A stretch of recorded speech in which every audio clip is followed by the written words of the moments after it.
வணக்கம். நான் உங்கள் doctor Kumar, Prarthana Ayurveda Health Center YouTube வழியாக உங்களை சந்திப்பதில் மிக்க மகிழ்ச்சி அடைகிறேன். இன்று நாம் பார்க்க போகும் தலைப்பு, எந்தெந்த காலகட்டங்களில் எப்படி நாம் ஆரோக்கியமாகவும் நலமாகவும் இருக்க முடியும்.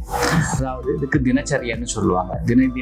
தினச்சரியா இந்த ஒரு நாள்ல எப்படிலாம் இருக்கணும், இந்த சீசனல்ல நம்ம எப்படிலாம் மாறலாம்ங்கிற ஒரு சின்ன டாபிக். வாத பித்த கஃபம் நம்ம உடம்புக்கு வியாதியையும் அவ்வியாதித்தையும் கொடுக்குதோ, அதாவது வெல்னஸ் அண்ட் இல்னஸ் கொடுக்குதோ, அது நம்ம ஒவ்வொரு காலகட்டத்துக்கும் அதே மாதிரி அதனுடைய இடர்பாடுகள் நமக்கு இருக்கத்தான் செய்யும். இப்போ காலையில 6 மணிக்கு தொடங்குவோம், காலையில 10 வரைக்கும் நம்ம கஃப காலம்னு சொல்றோம். இந்த காலகட்டத்துல நம்ம என்ன செய்யணும், காலையில எந்திரிச்சு ஒரு சூடான தண்ணி குடிச்சு நல்ல ஃப்ரீயா மோஷன் போயிட்டு நம்ம உடம்பு அப்படியே கிளீன் ஆன உடனே சென்ஸ் ஆஃப் வெல்பீயிங், ஒரு நல்ல இருக்குங்கிற தன்மை ஏற்படும். அதுக்கப்புறம் நம்ம என்ன பண்ணலாம், மெதுவா சில எக்ஸசைஸ், சூரிய நமஸ்காரம், வாக்கிங் கொஞ்சம் பண்ணிட்டு, ஸ்ட்ரெச்சஸ் எல்லாம் பண்ணிட்டு மெதுவா வீட்டுக்கு அதாவது இது வெளியில காற்றோட்டமா இருக்கக்கூடிய இடத்துல பண்ணிட்டு நம்ம மெதுவா வீட்டுக்கு அதாவது we have to burn our fat, நம்ம உடம்புல இருக்கக்கூடிய கெட்ட ஃபேட் கொழுப்பை கரைக்கக்கூடிய மிக உன்னதமான நேரம். இதனால் நம்ம உடம்புல இருக்கக்கூடிய வியாதிகள் குறையும், ஸ்லக்கிஷ்னஸ் குறையும். இந்த எக்ஸசைஸ் இந்த டைம்ல பண்றதுனால நமக்கு ஒரு சுறுசுறுப்பு ஏற்படுறதுக்கான வாய்ப்பு. ஹோல் டே நமக்கு எனர்ஜைஸ்டா இருக்கக்கூடிய ஒரு பெஸ்ட் எக்ஸசைஸ் இந்த டைம்ல பண்ணிட்டோம்னா ஒரு முழு நேரமும் நம்ம எப்படி இருக்க முடியும், ரொம்ப சந்தோஷமா நம்ம நினைச்ச வேலைகள் நம்ம செய்யறதுக்கான ஒரு ஆயுதம் கிடைக்கும். ஸோ நல்ல சாமி கும்பிட்டுட்டு ப்ரேயர் பண்ணிட்டு அடுத்து நல்ல ஒரு உணவு எப்படி சாப்பிடணும், நல்ல ஒரு சம்சுவஸா டெலிசியஸா நம்ம சூடா அப்படியே சாப்பிட்டுட்டு நம்ம வேலையை பார்க்கறதுக்கு கிளம்பலாம். இனி இப்போ நமக்கு என்னன்னா 10 to 2 காலகட்டமானது நமக்கு பித்த காலம்னு சொல்றோம். இந்த பித்த காலத்துல நம்ம என்ன செய்ய வேண்டியது இருக்கு, சுறுசுறுப்பா இயங்கக்கூடிய காலம், எல்லா வேலைகளையும் ஈஸியா ஸ்பீடா செய்யக்கூடிய மிக அதிகமான நல்ல காலம். இந்த காலத்துல நம்ம என்ன செய்யணும், நல்ல கான்ஃபிடன்ஸோட நமக்கு மனசார நமக்கு உண்டான வேலைகள் நம்ம பண்ண ஆரம்பிச்சிடணும். அண்ட் இதுல 12 to 1, அதாவது பிட்வீன் 12 மணிலிருந்து 1 மணிக்குள்ள ஒரு நல்ல உணவு, ஆத்மார்த்தமான சட்ரசாஸ் 6 டேஸ்டும், அதாவது சுவாதம்ல லவண திக்த கடு கஷாய, இனிப்புல இருந்து கசப்பு வரைக்குமான 6 டேஸ்டும் உள்ள நல்ல ஒரு உணவு சாப்பிடக்கூடிய நல்ல நேரம் இந்த 12 to 1. ஏன்னா இதுதான் பித்த காலம். பித்த காலத்துல நம்முடைய ஜீர்மானம் எப்படி இருக்கும், ரொம்ப சூப்பரா இருக்கும். ஸோ அதனால இது பெஸ்ட் டைம்னு சொல்றோம். அதுக்கப்புறம் அகைன் 2 to 6 இது வாத காலம்னு சொல்றோம். இப்போ நமக்கு எப்படி இருக்கும், வாத காலத்துல நமக்கு கொஞ்சம் ஒரு சோர்வு தன்மை இருக்கும். நம்ம என்ன பண்ணணும், மெதுவாக ரிலாக்ஸ் பண்ணிக்கலாம். தூங்க வேண்டிய அவசியம் கிடையாது. ஏனென்றால் பகல் தூக்கம் நம்மளுடைய உடம்புல வியாதியை கொடுக்கும். அதே மாதிரி இரவு தூக்கம் இல்லாமல் இருக்கிறதும் நமக்கு வியாதியை கொடுக்கும். ஸோ இந்த பீரியட்ல உண்டமயக்கம் தொண்டனுக்கும் உண்டுன்னு சொல்லி நம்ம நல்லா தூங்குற பழக்கம் நம்ம நாட்டில் ஜாஸ்தியாகவே இருக்கு. அது தேவையில்லை. நம்ம என்ன பண்ணலாம், மெதுவாக ரிலாக்ஸ் பண்ணிக்கலாம். அண்ட் நம்ம என்ன மாதிரி வேலைகள் பண்ணலாம்னா, ஈஸியா ரொம்ப கஷ்டப்படுத்துற மாதிரி நிறைய ஞாபகம் வச்சுக்கிற மாதிரி வேலை பண்ணாம ஒரு சின்ன வேலைகளை கொஞ்சம் நம்ம பண்ணலாம். நல்ல ஒரு டீப் பிரீத்திங் நல்லா கொஞ்சம் பண்ணிட்டு நமக்கு அமைதியா உலாத்துறது, ஒரு வாக்கிங் போறதெல்லாம் இந்த டைம்ல நமக்கு பண்ணலாம். இந்த டைம்ல நமக்கு ஒரு சின்ன டீ, ஹெர்பல் டீ மாதிரி சாப்பிடலாம், இல்லை துளசி டீ மாதிரி சாப்பிடலாம், ஏலக்காய் சுக்கு தட்டி போட்ட டீ மாதிரி சாப்பிடலாம்.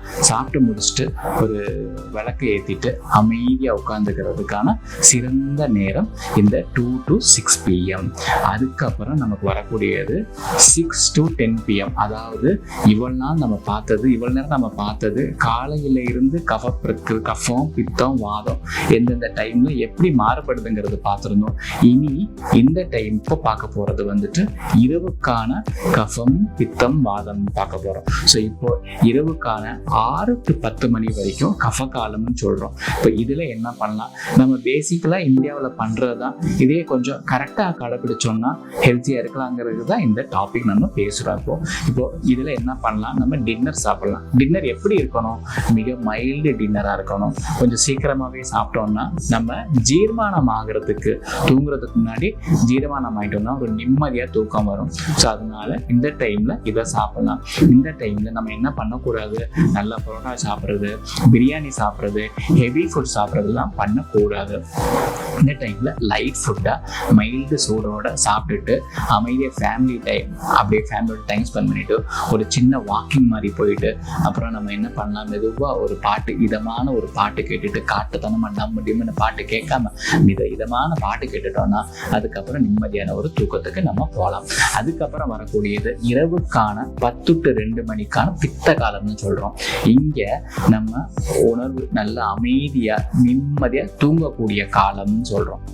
ரேபிட் ஐ மூமெண்ட் இருக்கும், அதாவது ரெம்னு சொல்லுவோம். ரேபிட் ஐ மூமெண்ட் நமக்கே தெரியாமல் அழகாக நம்ம நிம்மதியாக தூங்கக்கூடிய ஒரு காலகட்டம் தான் இந்த ரெம்னு சொல்லக்கூடிய காலகட்டம்.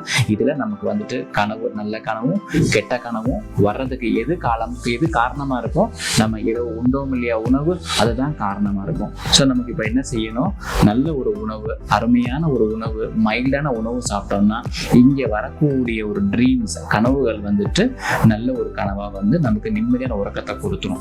இந்த நிம்மதியான உறக்கம் கொடுத்துருச்சுன்னா அதுக்கப்புறம் வரக்கூடிய அந்த 2 to 6க்கான வாதம், இரவுக்கான வாத காலத்துல வந்து நம்ம வந்து எந்திரிச்சு நம்ம வேலையை பண்றதுக்கு நல்ல ஒரு செட்டப்பா கிடைக்கும். இப்போ அடுத்து நம்ம 2 to 6ல வாத காலம், அதாவது இரவுக்கான வாத காலத்துல நம்ம என்ன பண்றோம், தூக்கம் தெளிஞ்சாலும் நம்ம வந்து எந்திரிக்க கூடாது. அமைதியா கொஞ்சம் ரெஸ்ட், அமைதியா தூங்கி இருந்தா தான் அடுத்து நம்ம செயல் பண்றதுக்கு நல்லா இருக்கும். ஸோ இந்த காலகட்டத்துல தப்பித்தவரி முழிப்பு தட்டினாலும் பெட்ல அமைதியா கொஞ்சம் படுத்துக்கோங்க. இந்த காலத்துல நமக்கு டைஜஷன் எப்படி இருக்கும், நல்ல நீட்டா ஜீர்மானம் ஆயிருக்கும். ஸோ அந்த அஜீர்ணம் இல்லாத ஒரு நிலைமை நம்ம உடம்புக்கு வந்ததுனால தாட் ப்ராசஸ் மெதுவாக வர ஆரம்பிக்கும். அன்னைக்கு டேக்கு நம்ம என்னெல்லாம் பண்ணலாம், அன்றைய தினத்துக்கு நம்ம என்ன பிளான் பண்ணலாங்கிறதுக்கு கரெக்டாக பிளான் பண்றதுக்கான நேரம் இந்த 2 to 6. நம்ம தூக்கம் முழிச்சாலும் தூங்கக்கூடாதுங்கிறது தான் இதுக்கு முக்கியமான ஒரு நோக்கம். இப்போ பிரம்ம முகூர்த்தங்கிறது இந்த காலகட்டத்திலாம் வருது. ஸோ நம்ம ஒரு 4 மணிக்கு தாண்டி மெதுவாக எழுந்திரிச்சு நம்முடைய வேலைகளை ஆரம்பிக்கிறதுக்கான காலம். ஸோ அதுக்கப்புறம் அகெயின் நமக்கு வந்து 6 to 10 கஃப காலம் ஆஃப் த டே, பகல் பொழுதுக்கான கஃப காலம் தொடங்கிடும். இந்த மாதிரி காலச்சக்கரங்கள் நமக்கு இயங்கிட்டே இருக்கு. இந்த இதுக்கு நம்ம கரெக்டாக ஃபாலோ பண்ண நம்ம உடம்பானது நம்ம சொல்ற மாதிரி கேட்க ஆரம்பிக்கும். கேன்சர் மாதிரி வியாதிகள் வராது, பெரிய பெரிய ஸ்பாண்டோசிஸ் வராது, இல்லை பிரைன் டியூமர்ஸ் வராது, இல்லை தேவையில்லாத காய்ச்சல் வராது. மொத்தத்துல நம்முடைய நோய் எதிர்ப்பு சக்தி எப்படி இருக்கும், அதிபயங்கரமா சூப்பரா அழகா இருக்கும். வணக்கம்.